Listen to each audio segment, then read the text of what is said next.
Mu'aqabah artinya menghukum diri kita, memberikan sanksi kepada diri kita apabila kita melalaikan perintah Allah. Ini pernah dilakukan oleh Khalifah Umar bin Khattab. Khalifah Umar bin Khattab itu suatu hari dia berjalan-jalan di kebun miliknya. Karena keasikan berkeliling mengelilingi kebun itu, ternyata orang telah selesai sholat asar berjamaah. Tidak tahu khalifah karena asiknya. Akhirnya dia menangis minta ampun kepada Allah. Ya Allah, hari ini saya telah melakukan kesalahan. Hari ini saya telah lalai dari perintahmu, tidak ikut sholat asar berjamaah gara-gara kebun ini. Maka hari ini juga ya Allah, kebun yang membuat saya lalai ini akan saya sumbangkan ke Baitul Mal sebagai hukuman terhadap kesalahan saya itu.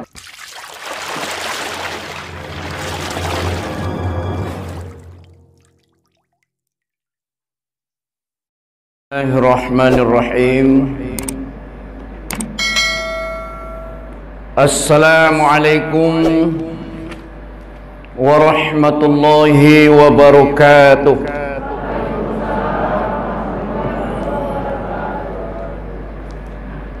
Alhamdulillahilladzi arsala rasulahu bil huda wa dinil haqq liyuzra 'ala ad-din kullihi walau karihal musyrikun. Asyhadu an la ilaha illallah wahdahu la syarika lah wa asyhadu anna Muhammadan 'abduhu wa rasuluh sallallahu alaihi wasallam la nabiyya ba'dah. Allahumma salli ala Muhammad wa ala ali Muhammad. Allahumma rabbi israh li sadri wa yassir li amri wahlul 'uqdatam min lisani yafqahu qawli. Rabbi a'udzu bika min hamazatis syayatin wa a'udzu bika rabbi ay yahdurun. Amin ya rabbal alamin. Qala Allah Ta'ala fil Qur'anil Karim, na'udzu billahi minasy syaithanir rajim. Bismillahirrahmanirrahim. Ya ayyuhalladzina amanu taqullaha wal tanzur nafsum ma qaddamat liqad. Wattaqullah innallaha khabirum bima ta'malun. Shadaqallahul azim. Kita berlindung kepada Allah daripada godaan syaitan yang terkutuk dengan nama Allah yang Maha Pengasih lagi Maha Penyayang. Wahai orang-orang yang beriman, bertakwalah kamu kepada Allah, dan hendaklah masing-masing diri memperhatikan apa yang sudah dia usahakan untuk bekalnya di hari esok, dan bertakwalah kepada Allah. Sesungguhnya Allah itu Maha mengetahui apa-apa yang kamu kerjakan. Maha benar Allah dengan segala firman-Nya. Al-Quran surah Al-Hasyr ayat 18. Bapak-bapak, ibu-ibu, saudara-saudara kaum muslimin dan muslimah yang dirahmati Allah, kata-kata penghormatan saya tumpangkan kepada ibu protokol kita tadi.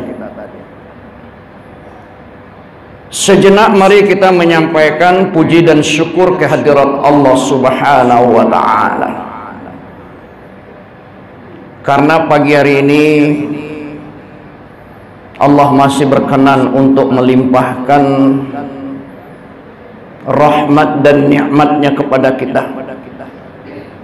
sehingga pagi hari ini kita masih berada dalam keadaan sehat walafiat dan bisa melanjutkan aktivitas kita sebagaimana hari-hari sebelumnya. Mudah-mudahan hari ini aktivitas kita mendapat ridho dan barokah dari Allah Subhanahu wa taala. Amin ya rabbal alamin. Salawat dan salam buat junjungan kita Nabi besar Muhammad sallallahu alaihi wasallam. Allahumma salli ala Muhammad wa ala ali Muhammad. Bapak-bapak, ibu-ibu, pengajian kita pagi hari ini saya beri judul Kiat Mempertahankan Takwa. Kenapa judul ini kita bahas? Karena pasca Ramadan ini Bapak Ibu, tugas yang paling berat yang akan kita kerjakan itu adalah mempertahankan ketakwaan yang sudah kita peroleh dengan susah payah.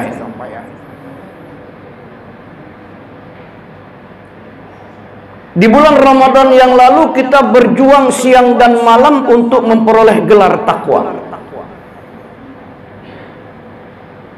Ibarat seorang atlet, Bapak Ibu, kalau merebut juara itu mudah. Dia disiplin latihan, dia disiplin menjaga makanan, dia disiplin dengan tidurnya sehingga dia bisa mencapai juara. Tapi ketika telah juara, banyak atlet itu lengah. Dia tidak disiplin lagi latihan, tidak disiplin lagi menjaga makanannya dan lain sebagainya, sehingga dia tidak bisa mempertahankan. Nah, kita juga seperti itu. Saya lihat ketika bulan Ramadan begitu disiplin kita ibadah,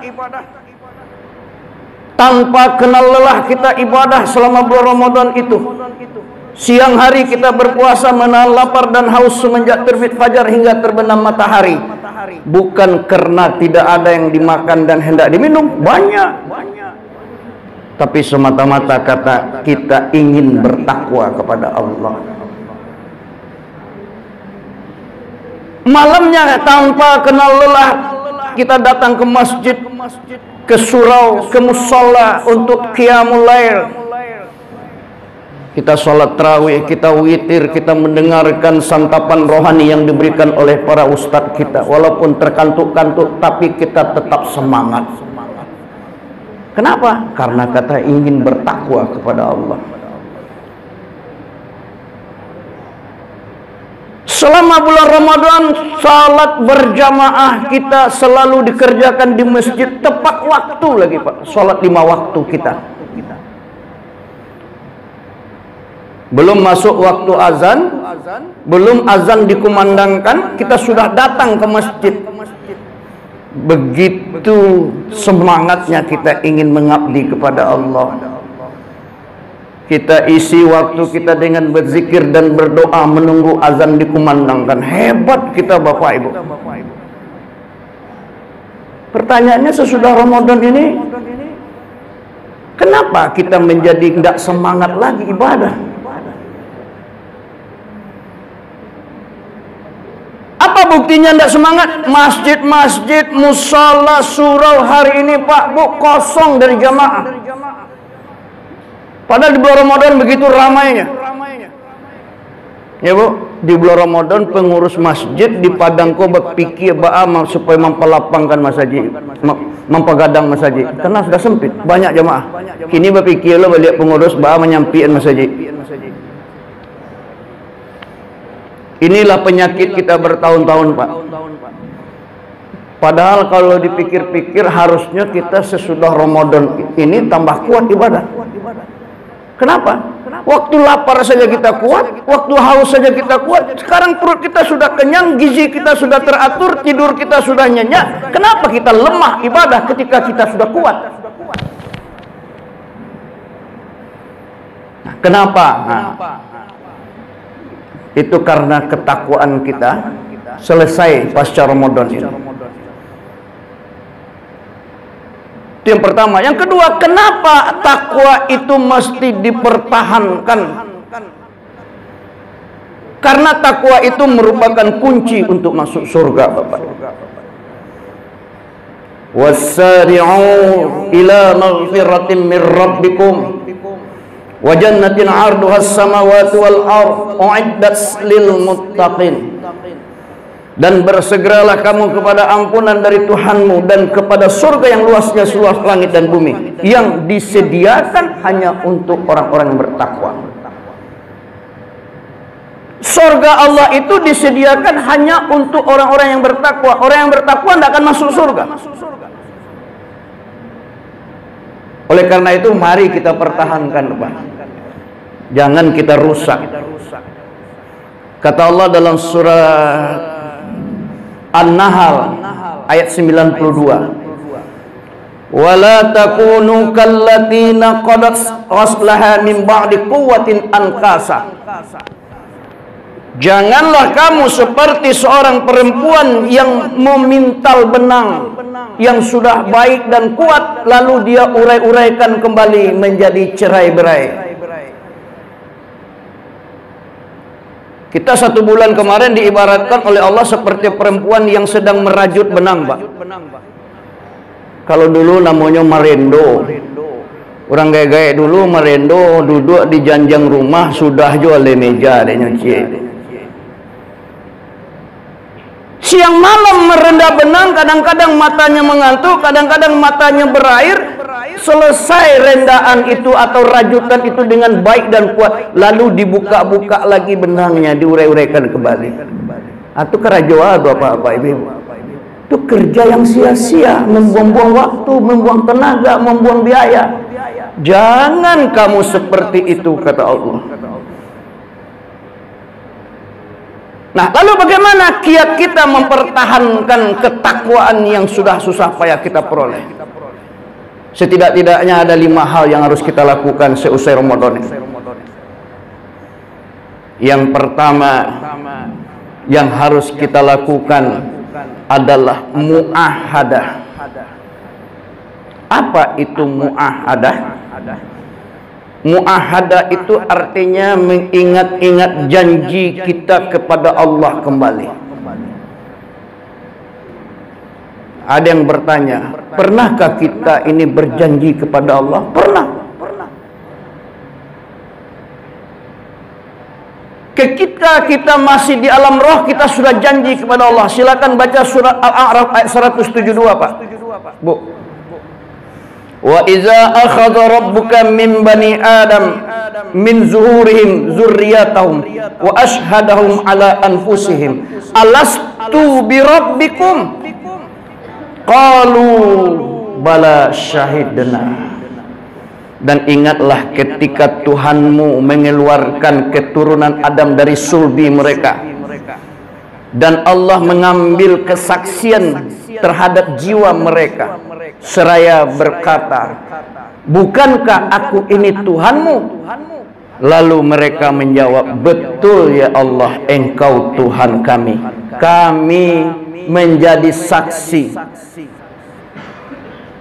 Jadi ketika roh ditiupkan ke dalam rahim ibu kita dulu, Bapak Ibu, roh itu disumpah oleh Allah. Jadi proses kelahiran manusia itu 40 hari pertama menjadi segumpal darah. Iya, Bu? Kalau Ibu tidak datang haidnya, itu sudah 40 hari umur kandungannya. Diperiksa ke dokter, positif. Tidak? Kalau dulu ibu-ibu positif gembira, sekarang positif kok jadi takut. Iya kan? 40 hari pertama segumpal darah, 40 hari kedua jadi segumpal daging, 40 hari ketiga 120 hari atau 4 bulan kandungan ibu ditiupkan roh oleh Allah. Ketika roh ditiupkan itu diminta sumpahnya oleh Allah, alastu birabbikum. Hai roh, bukankah aku ini Tuhanmu? Kamu mengakui ndak aku ini Tuhanmu? Kamu menerima ndak aku ini Tuhanmu? Ketika itu semua roh-roh kita menjawab qalu. Qalu itu jamak daripada kata qala. Kalau qala dia berkata, kalau qalu mereka menjawab, mereka berkata, bala syahidna, benar ya Allah, engkau itu Tuhan kami. Kami membenarkan, kami menerimanya, kami menjadi saksi bahwa engkau adalah Tuhan kami. Itu janji kita dulu di alam roh. Banyak orang yang tidak menyadari janjinya itu, kemudian diingatkan lagi oleh Allah. Wa ma khalaqatul jinna wal insa illa liya'budun. Tidak aku ciptakan jin dan manusia itu melainkan supaya mereka ibadah, mengabdi kepada aku. Lalu kita perbaharui kembali janji kita dalam surah Al-Fatihah ayat yang kelima. Iyyaka na'budu wa iyyaka nasta'in. Hanya engkau saja ya Allah Tuhan yang kami sembah, dan hanya kepada engkau saja ya Allah kami minta pertolongan. Ini janji taat kita kepada Allah. Ibu, bapak, kenapa bayi yang lahir itu menangis? Ya bu, ibu melahirkan anak, ada anaknya ketawa enggak? Tidak, menangis pak. Kenapa? Imam Syafi'i mengungkapkan rahasia seorang bayi itu menangis adalah karena dia ingat janjinya kepada Allah di alam roh. Dia lihat, dia saksikan orang-orang yang menyambut kelahirannya itu gembira, ketawa, senang hatinya. Dia menjadi ragu, apakah ayah dan ibuku dan orang-orang yang menanti kelahiranku ini bisa membantu aku untuk memenuhi janjiku di alam roh kepada Allah, janji taat kepada Allah. Itu yang ditangisan bayi pak, sampai dia diazankan baru berhenti tangisnya. Makanya ayah itu menurut saya wajib hukumnya mengazankan anaknya. Berbeda bu, ketika saya, ini pengalaman pribadi, saya mengazankan anak saya dan mengazankan anak orang lain, itu beda pak, beda suasananya. Ketika saya azankan anak saya, dia buka matanya, seolah-olah dia berterima kasih. Terima kasih ya Allah, engkau sudah meyakinkan aku bahwa engkau akan membantuku untuk memenuhi janjiku kepada Allah. Tapi ketika saya mengazankan anak orang lain, bukan ada jo, ayah-ayah pun tidak tanggung jawab. Ustaz, anak ambo lalai ya Ustaz, setelah 3 hari yang lalu alun diazankan deh Ustaz. Tolong ya Ustaz, dalam hati kamu kalau mak yang punya kerajo itu ambolan dan susah dia. Masa 9 bulan 10 hari istrinya mengandung tidak bisa menghafal azan? Kan luar biasa ayahnya itu keterlaluan, luar biasa jahatnya. Akhirnya karena profesi kita Ustaz itu orang yang tempat orang mengadu segala macam hal, yuk pai jualah awak mengazankan anak dia. Dia azankan anak itu dengan suara yang merdu pak. Semakin saya merdukan suara saya, semakin keras tangis anak itu. Seolah-olah anak itu protes. Saya terjemahkannya begini, dia protes, mengalu apa yang mengazankan ambo? Ambo ingin ayah ambo yang mengazankan ambo. Seolah-olah seperti itu pak. Nggak yakin anak itu ketika ayahnya nggak menolong dia, membantu dia memenuhi janjinya kepada Allah. Bapak Ibu yang saya muliakan, dengan ingat janji taat kepada Allah, pasti kita senantiasa akan mengabdi, akan mengerjakan apa yang diperintahkan Allah, dan akan meninggalkan apa yang menjadi larangan Allah. Inilah yang dimaksud takwa itu. Ketika kita sudah mengerjakan yang diperintahkan Allah, meninggalkan yang dilarang Allah, itulah makna takwa yang sesungguhnya. Satu. Yang kedua, yang harus kita lakukan sesudah Ramadan ini adalah muraqabah. Muraqabah artinya merasa diawasi oleh Allah.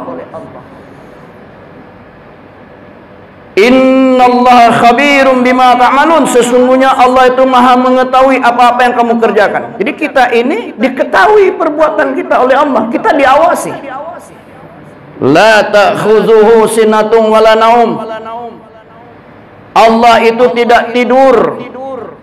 Allah itu tidak mengantuk. Dia terus menerus mengawasi makhluknya, memonitor makhluknya. Kalau awaklah merasakan diawasi oleh Allah, takut kita berbuat maksiat, takut kita melakukan pelanggaran terhadap aturan-aturan Allah. Kenapa hari ini orang tidak bisa menghentikan gunjing? Karena dia tidak merasakan diawasi oleh Allah. Kenapa orang tidak bisa berhenti mencuri, korupsi dan lain sebagainya? Karena dia tidak merasa Allah memonitor apa yang dia kerjakan. Cobalah awak merasukan ibu. Orang lain tidak tahu. Allah maha mengetahui. Allah maha melihat. Kalaulah seperti itu kita, niscaya kita akan bertakwa kepada Allah di mana saja, kapan saja dan dalam kondisi yang bagaimanapun juga. Ini contoh muraqabah. Pada zaman Khalifah Umar bin Khattab, Khalifah Umar bin Khattab itu berjalan-jalan, itu hobinya, Bu. Bertemulah dia, nampaklah olehnya seorang anak remaja yang sedang mengembalakan kambing. Kambingnya begitu sehat-sehat. Lalu ingin Khalifah menguji anak ini. Anak ini takut kepada Allah atau tidak? Dia uji. Lalu dia dekati anak itu. Hai anak muda, alangkah hebat-hebatnya kambingmu, alangkah sehat-sehatnya kambingmu. Bagaimana kalau engkau jual 1 ekor saja kepadaku? Berapa saja harganya aku beli, kata Khalifah Umar. Apa jawab itu? Ya Tuan, ini kambing bukan milik saya. Kalau Tuan hendak membeli kambing ini, belilah ke majikan saya, karena dialah yang punya kambing ini. Kata Khalifah Umar, hai anak muda, majikanmu terlalu jauh rumahnya. Bagaimana engkau jual saja 1 ekor, nanti engkau katakan kepada majikanmu, kambingnya 1 ekor dimakan oleh serigala. Selesai kan? Tidak. Kata anak itu, lalu Allah di mana engkau letakkan? Allah maha melihat, Allah maha mengetahui, Allah maha menyaksikan apa yang aku kerjakan. Saya tidak mau. Saya takut kepada Allah, tapi saya tidak takut kepada majikan saya. Begitu kata anak itu. Akhirnya Khalifah Umar bin Khattab, dia beli seluruh kambing-kambing itu kepada majikannya, dia hadiahkan kepada anak itu, karena dia adalah orang yang muraqabah, merasa diawasi, merasa dipantau oleh Allah di mana saja, kapan saja dan dalam keadaan bagaimanapun juga. Ya Bu, sedangkan manusia bisa memantau kerja manusia. Betul enggak Ibu? Iya enggak? Ada CCTV kan? Dilihat akarajonya sehari kok. Ya kan? Dia datang jam berapa? Ketahuan Pak. Apalagi Allah Pak, CCTV Allah itu seluas langit dan bumi. Subhanallah. Kita ini tidak luput dari pantauan Allah. Yang ketiga yang harus kita lakukan adalah muhasabah. Muhasabah artinya orang yang menghisap, orang yang menghitung dirinya sebelum Allah menghisapnya. Wal tanzur nafsum ma qaddamat lighad. Hendaklah tiap-tiap diri itu merenung, memikirkan, memperhatikan apa yang sudah dia buat, apa yang sudah dia lakukan untuk bekalnya di hari esok. Bapak Ibu, hari esok itu pengertiannya ada 3. Pertama, besok pagi itu hari esok. Yang kedua, mati. Yang ketiga, kiamat. Hari esok yang paling dekat dengan kita manusia ini bukan besok pagi, tapi adalah mati. Jangan disangka besok pagi, Bu. Besok pagi itu masih jauh. Imam Ahmad Syauqi dalam kitabnya mengatakan, ya ayyuhan nas tazawwad bittaqwa fa innaka la tadri hizarunal lail hal ta'ishu ilal fajr. Hai manusia, bersiap-siaplah kalian dengan bertakwa kepada Allah. Sesungguhnya apabila malam berlalu berganti dengan pagi, apakah kamu masih hidup esok harinya atau tidak? Kamu tidak dapat mengetahuinya dengan pasti. Muhasabah. Andai kata Bapak Ibu, pernahkah kita berpikir andai kata Jumat Ariko merupakan wirid terakhir yang bisa kita ikuti? Jumat Muko mungkin saja kita tidak ada di dunia ini lagi. Pernah Bapak Ibu berpikir seperti itu? Andai kata hari ini adalah hari terakhir kehidupan kita di dunia, baan nasib awak ibu, sudah cukupkah amal kita? Sudah cukupkah bekal yang kita menghadap Allah? Tapi jarang orang berpikir. Kita muhasabah, ya Allah, ternyata umur saya lebih banyak saya pergunakan untuk kepentingan dunia daripada akhirat. Ya Allah, ternyata umur saya sudah banyak saya gunakan untuk perbuatan dosa. Kecil baru ya Allah, sedikit baru ya Allah umurku dipergunakan untuk ibadah, untuk taat kepada Allah. Itu muhasabah. Kita selama ini mengartikan muhasabah itu salah. Kalau orang menyebut muhasabah, yang tabayang dewa anak pesantren Ramadan, penutupan pesantren Ramadan, di muhasabah, di ustaz dimatikan lampu tu, anak tu nangis-nangis. Dah. Yang muhasabah tu wak nang gae-gae kok Pak Ibu. Saya dulu termasuk ustaz yang laku untuk muhasabah itu, Pak. Tapi sejak saya muhasabah anak itu, sedang memberikan arahan, celik lah sebantale lampu dimatikan koma aja. Beko kalau lah mati lampu awak nangis adonya ya aja. Sejak itu Pak, saya tidak mau lagi memberikan muhasabah pesantren Ramadan. Percuma. Saya merasakan percuma. Kini di muhasabah, bisu cariin lah maknya jawab ini. Tidak ada gunanya. Yang muhasabah itu kita, Bapak Ibu. Nang gaya-gaya gua. Nan ibarat matuari awak sebentar lagi akan terbenam. Sebentar lagi kita akan meninggalkan dunia ini. Sudah cukupkah bekal kita dibawa menghadap Allah? Itu dari hasil muhasabah. Dari hasil muhasabah, ya Allah, ternyata sedikit baru amalku. Lalu kita perbanyak amalan-amalan kita untuk persiapan kembali kepada Allah. Yang keempat yang harus kita lakukan itu adalah mu'aqabah. Mu'aqabah artinya menghukum diri kita, memberikan sanksi kepada diri kita apabila kita melalaikan perintah Allah. Ini pernah dilakukan oleh Khalifah Umar bin Khattab. Khalifah Umar bin Khattab itu suatu hari dia berjalan-jalan di kebun miliknya. Karena keasikan berkeliling mengelilingi kebun itu, ternyata orang telah selesai sholat asar berjamaah. Tidak tahu Khalifah karena asiknya. Akhirnya dia menangis minta ampun kepada Allah. Ya Allah, hari ini saya telah melakukan kesalahan. Hari ini saya telah lalai dari perintahmu, tidak ikut sholat asar berjamaah gara-gara kebun ini. Maka hari ini juga ya Allah, kebun yang membuat saya lalai ini akan saya sumbangkan ke Baitul Mal sebagai hukuman terhadap kesalahan saya itu. Itu baru terlambat sholat asar berjamaah, Pak Bu, belum sholat asarnya. Kita terlambat sholat asar. Ya, sudah lewat waktunya masih ketawa-ketawa. Malah sholat asarnya sudah hampir ketemu dengan maghrib. Yang lebih anehnya, orang sholat asar, orang lah ngaji di masjid. Ketika dia salam, Assalamualaikum, orang azan maghrib. Allahu Akbar, Allahu Akbar. Alhamdulillah, ya Allah, untung tak terlambat sholat ambo. Tak terlambat itu. Khalifah Umar hanya terlambat berjamaah, nangis-nangis minta ampun. Kok masih galak-galak, masih sanggup mengucapkan alhamdulillah. Nah, ini kita berikan hukuman. Ya Bu, besok kalau terlambat jambo sholat subuh, saya denda 100.000, saya sumbangkan kepada anak yatim. Sanggup tak Pak Bu? Kadang bana mau Ustaz, barek mah kok 5 kali sehari, 5 hari terlambat sholat subuh 500 Ustaz. Ya kalau naknya terlambat, tepat waktu sholatnya. Supaya disiplin, kini HP sudah ada, sudah canggih. Jam berapa saya bangun, dibangunkan oleh alarm HP. Ya, saya sejak ada HP pakai alarm ini Bu, alhamdulillah saya tidak pernah terlambat sahur. Ya, mau tidur ditaruh tempel telinga. Nanti jam berapa, jam 4, setengah 4 bangun, HP-nya bunyi.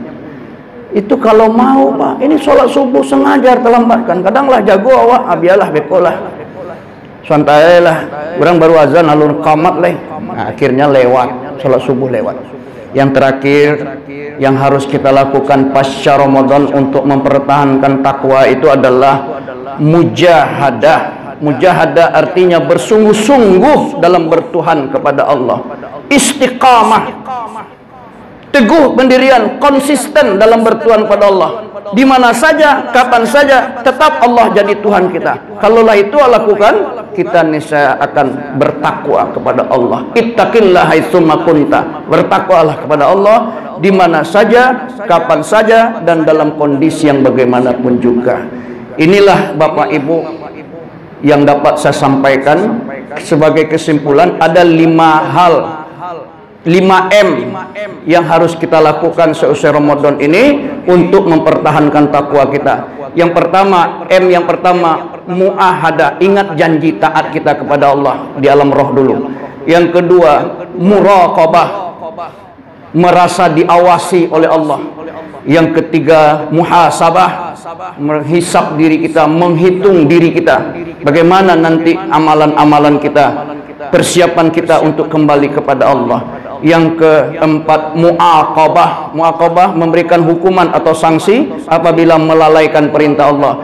Yang kelima, mujahadah, bersungguh-sungguh dalam bertuhan kepada Allah.